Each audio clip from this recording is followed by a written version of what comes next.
আসসালামু আলাইকুম রহমতুল্লাহ। আশা করি আপনারা সকলে আল্লাহ তাআলার রহমতে ভালো আছেন। আমি আজ আলোচনা করব মহানবী সাল্লাল্লাহু আলাইহি ওয়াসাল্লামের অমূল্য 10টি উপদেশ সম্পর্কে। তো চলুন আমরা জেনে নিই। মহানবী সাল্লাল্লাহু আলাইহি ওয়াসাল্লাম তার উম্মতকে সবসময় এমন উপদেশ দিতেন যা তাদের ইহকাল ও পরকালের জন্য কল্যাণকর, যার মাধ্যমে উম্মত নিজেদের ইহকাল ও পরকালকে সুখময় করে তুলতে পারবে। চলুন জেনে নেই এ ধরনের কিছু গুরুত্বপূর্ণ নসিহত সম্পর্কে। 1. তাওবা।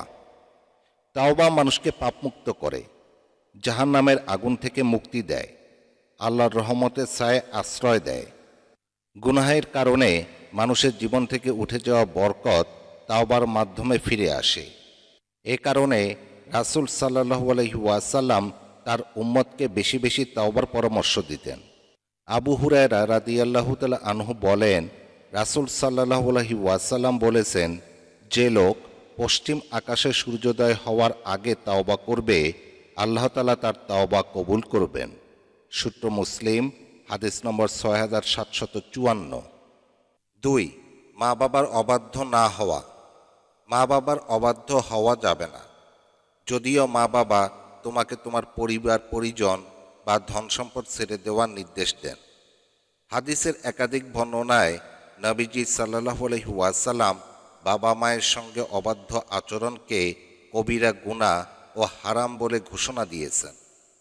হযরত আবু বাকারা রাদিয়াল্লাহু তাআলা আনহু বর্ণনা করেন, রাসূলুল্লাহ সাল্লাল্লাহু আলাইহি ওয়াসাল্লাম বলেছেন, আমি কি তোমাদের সবচেয়ে বড় গুনাহ অর্থাৎ কবিরা গুনাহ কি তা বলে দেব না? আর তা হলো আল্লাহর সঙ্গে শরিক করা, মা বাবার অবাধ্য হওয়া এবং মিথ্যা কথা বলা। সূত্র বুখারী। 3. ফরজ নামাজ ছেড়ে না দেওয়া। হযরত মুয়াজ রাদিয়াল্লাহু তাআলা আনহু বলেন, রাসূলুল্লাহ সাল্লাল্লাহু আলাইহি ওয়াসাল্লাম আমাকে 10টি নসিহত করেন। তার মধ্যে বিশেষ একটি এটাও যে তুমি ইচ্ছাকৃত ফরজ নামাজ ত্যাগ করো না, কারণ যে ব্যক্তি ইচ্ছাকৃত ফরজ নামাজ ত্যাগ করল তার উপর আল্লাহ তাআলার কোনো জিম্মাদারি থাকল না। সূত্র মুসনাদে আহমেদ, হাদিস নম্বর 5/238। 4. জ্ঞানার্জন। মহান আল্লাহ আমাদের সৃষ্টি করেছেন তার ইবাদত করার জন্য, আর ইবাদতের জন্য প্রয়োজন সঠিক জ্ঞানের। আবু হুরায়রা রাদিয়াল্লাহু তাআলা আনহু বলেন, রাসূলুল্লাহ সাল্লাল্লাহু আলাইহি ওয়াসাল্লাম বলেছেন, যে ব্যক্তি জ্ঞান অন্বেষণে কোনো পথে চলবে তার জন্য আল্লাহ তাআলা জান্নাতের পথ সহজ করে দেবেন। সূত্র তিরমিজি, হাদিস নম্বর 2646। 5. ভালো কাজ করা। রাসূল সাল্লাল্লাহু আলাইহি ওয়াসাল্লাম তার উম্মতদের ভালো কাজে আত্মনিয়োগের মাধ্যমে বেশি বেশি পুণ্য অর্জনের উৎসাহ দিতেন। এর মাধ্যমে একটি সমাজ যেমন সুন্দর হয়, তেমনি ব্যক্তিও সুনাম মানুষে পরিণত হয়। জাবের রাদিয়াল্লাহু তাআলা আনহু থেকে বর্ণিত, রাসূল সাল্লাল্লাহু আলাইহি ওয়াসাল্লাম বলেছেন, প্রতিটি পুণ্যই দান খয়রাত স্বরূপ। তোমার ভাইয়ের সঙ্গে তোমার হাসি মুখে সাক্ষাৎ এবং তোমার বালতি থেকে তোমার ভাইয়ের পাত্রে একটু পানি ঢেলে দেওয়াও সৎ কাজের অন্তর্ভুক্ত। সূত্র আদাবুল মুফরাদ, হাদিস নম্বর 304। 6. ইমানের দাওয়াত দেওয়া। আবু হুরায়রা রাদিয়াল্লাহু তাআলা আনহু থেকে বর্ণিত, রাসূল সাল্লাল্লাহু আলাইহি ওয়াসাল্লাম বলেন, যে ব্যক্তি সৎপথের দিকে ডাকবে সে তার অনুসারীর সমান সওয়াব পাবে, অথচ অনুসরণকারীর সওয়াব কমানো হবে না।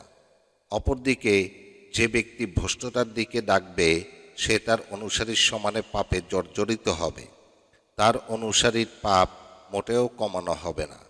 সূত্র আবু দাউদ, হাদিস নম্বর 4609। 7. মানুষকে আল্লাহর জন্য ভালোবাসা। আবু হুরায়রা রাদিয়াল্লাহু তাআলা আনহু বলেন, রাসূলুল্লাহ সাল্লাল্লাহু আলাইহি ওয়াসাল্লাম বলেছেন, কিয়ামতের দিন আল্লাহ বলবেন, আমার মহত্বের কারণে একে অপরের প্রতি ভালোবাসা স্থাপনকারীরা কোথায়? আজ আমি তাদের আমার বিশেষ ছায়ায় ছায়া প্রদান করব। আজ এমন দিন যেদিন আমার ছায়া ছাড়া অন্য কোনো ছায়া নেই। সূত্র মুসলিম, হাদিস নম্বর 6442। 8. রোগীর খোঁজ নেওয়া। আলী রাদিয়াল্লাহু তাআলা আনহু বলেন, রাসূলুল্লাহ সাল্লাল্লাহু আলাইহি ওয়াসাল্লামকে আমি বলতে শুনেছি, কোনো মুসলমান যদি অন্য মুসলিম রোগীকে সকালবেলা দেখতে যায় তাহলে 70,000 ফেরেশতা তার জন্য সন্ধ্যা পর্যন্ত দোয়া করতে থাকে। সে যদি সন্ধ্যায় দেখতে যায় তবে 70,000 ফেরেশতা ভোর পর্যন্ত তার জন্য দোয়া করতে থাকে এবং জান্নাতে তার জন্য একটি ফলের বাগান তৈরি হয়। সূত্র মুসলিম, হাদিস নম্বর 969। 9, অন্যের দোষ গোপন রাখা।